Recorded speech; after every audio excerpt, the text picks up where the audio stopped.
the president of Ghana. Some things never, and I mean ever, change. Do not forget to hit that thumbs up. Welcome to our new channel. Once again, I do apologize, but we're not going anywhere this time. I am raw.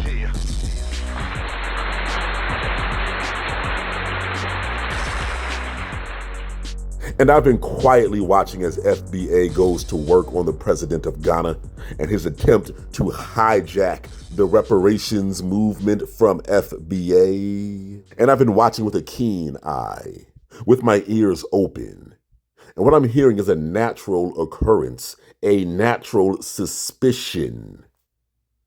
Is this the ancestors at work? I've heard about a flood in Ghana. I'm not here to rain on anybody's flood. I'm not here to hate on Ghanaians. I know some cool ones, to be honest.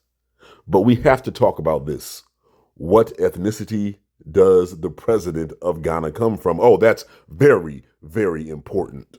Well. The current president, John Dramani Mahama, inaugurated on January 7th, 2025, is a member of the Ganja ethnic group from Bole in Savannah region of Ghana. He was raised in Nigeria and has strong ties to Yoruba heritage due to his upbringing. And here's the deal, people. Both the Ganja and the Yoruba ethnic groups were involved in the slave trade. Though the roles and scale of their participation differed based on their geographic regions and political power. The Gonja were centrally located in the interior trade routes and played a major role as middlemen and market controllers. Now, there's those middlemen that we hear about. The Europeans couldn't take the deep brush. They couldn't take the diseases and mosquitoes and things like that, like malaria, blah, blah, blah, that they were not used to. Just like right now, as Americans, if we went to Asia, there are some diseases and bacteria that we would not be able to take. Kind of like how in the Vietnam War, a lot of the soldiers were getting malaria. The Salaga market, the Ganja town of Salaga was one of the largest slave markets in West Africa, often called the Timbuktu of the South. It served as a key hub for both the trans-Saharan trade, sending slaves north, and the transatlantic trade, sending slaves south to the coast. So they were doubling up on their money. They were going north to the Arabs. They were going Atlantic to the Europeans. Slave raiding. Under pressure from the Ashanti Empire, to whom they paid tribute, Gonja chiefs conducted raids on neighboring less armed groups such as the Grushi and the Konkamba to acquire captives for sale or tribute. Tribute mean to kill them like a sacrifice? I don't know. What does that mean? Domestic slavery.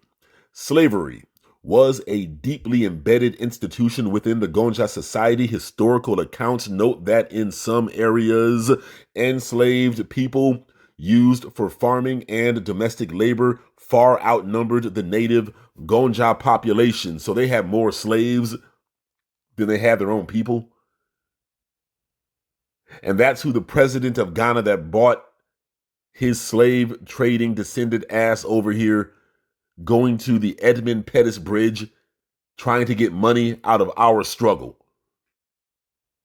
The Yoruba people who he also shares lineage with. The Yoruba involvement was largely driven by the powerful Oyo Empire, which was a dominant regional force from the 17th to the 18th century, the late 18th century. The Oyo Empire as a slaving power.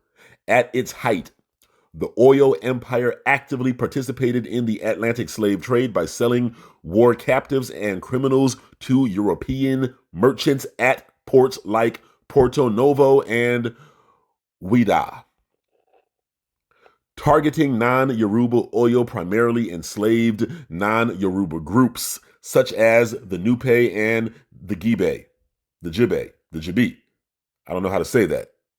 Through wars of expansion, internal laws generally protected fellow Yoruba people from being sold into overseas slavery, though this broke down during later civil wars. So after they sold off all the other people, they started cannibalizing and selling each other. Craziness.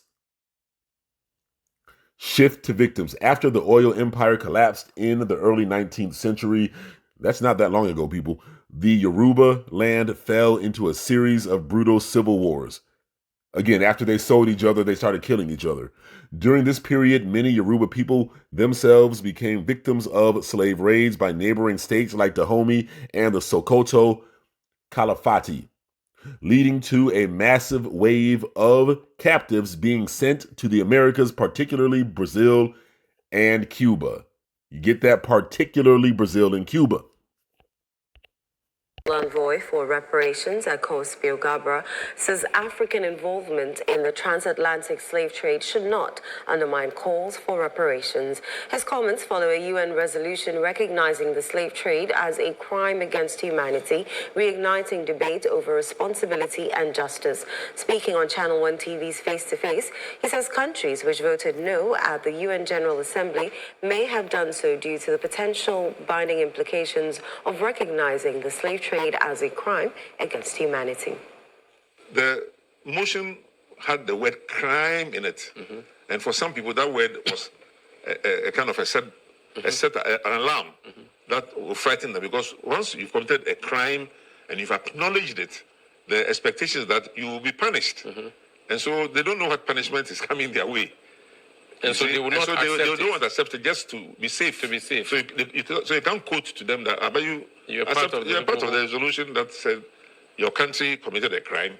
So if your country committed a crime, and those who are who were offended by your crime are now coming to claim financial reparations or other kinds of reparations that may have, physical assets to do with it, then you may think in a fix. So for most Europeans, that's why they get abstained. They know they have committed offenses. Yeah. They are in error. Yeah. History proves it. Their own textbooks prove it. Yeah. But we are better off just not voting for or against. So, that guy said it shouldn't matter whether or not Ghana was involved in slave trading with Europeans. They should still get some money, despite the fact that they already got money by committing crimes against us foundational Black Americans. It's very interesting in the information that I read that most of the slaves were sent to Brazil, not North America. You know, this whole thing is getting real interesting. The more and more I listen, the more and more I research. I was talking to a female family member the other day that did a lot of research on our family. Back to 1767, I said, did you find any traces of a slave ship or anybody that came from a ship? She said, no, not anybody, not yet. I mean, it is so good that foundational Black Americans protested and spoke out on this son of a slave trader in President Mahama. Not only is he Gonja, he is also Yoruba. Now we see the truth. The people in power in Africa in many instances are the direct descendants of the scumbag, crap, dirtballs that colluded with the Europeans in selling our people. Some of those people mixed in with the people that were already here in North America. I'm not speaking for everybody. I'm not casting a shadow or doubt on everybody. I'm not castigating all Africans. No, none of that. But to understand that their state of mind, their culture is completely different than ours. They see themselves as Ghanaian, as Nigerian, as Burkinabe, as Ethiopian, as Kenyan, as South African, as Black second. And they see us many times as just another tribe. Do they all feel that way? No. But it's funny that they didn't start talking this reparations stuff until foundational Black Americans did. They want to swoop in and steal what we have. Do not think for 1 second that somebody that has slave traders in his lineage is not proud of that, has not been taught that by his elders in his family. We are superior. That's how they feel. Maybe not him, But I guarantee somebody in his lineage, in his ethnic group, felt that way. So you mean to tell me that you participated in slave trading and now you want reparations? Get mad at yourself instead of trying to steal reparations from FBA in the fact that slave trading retarded the economic growth of your country, of your people. Most of the Gonja these days are petty farmers. Like I said, I've been sitting back watching this thing, and all I can say is those FBAs that have felt compelled to speak out, from what I've read, you are doing the right thing. They sold their people, then they weakened their people, and they got conquered and then ended up fighting their people like they're doing until this day. There are even Ghanaians in Ghana that don't like this system at all. They talk about the corrupt leadership. Some things never change. So this whole reparations thing at the UN was just yet another scam. Many Africans do not see the European as their competition. They see other Africans as their competition. It's a damn shame. I've ran into some good Africans. I've ran into some that ain't worth a damn. They are some of the most evil people on this earth. They want to hurt you. They are jealous. Many of them still suffer from old school crabs in the barrel mentality. Don't ever believe the nonsense that immigrants that come to this country are doing better than African Americans. No, they're doing worse. They are jealous, and they are far less advanced than we are when it comes to racial politics and defending blackness from white supremacy. Again, they don't consider themselves black. They consider themselves part of whatever ethnic group they came from. Oh, and don't let them be mixed. Now you are dealing with a complete and total jackass of an idiot. Don't forget, a house Negro, a buck dancing coon, feels uncomfortable and gets angered easily when another black man exhibits intelligence or knowledge that he does not have. If someone knows more than you, that does not mean that they are better than you or that they think they're better.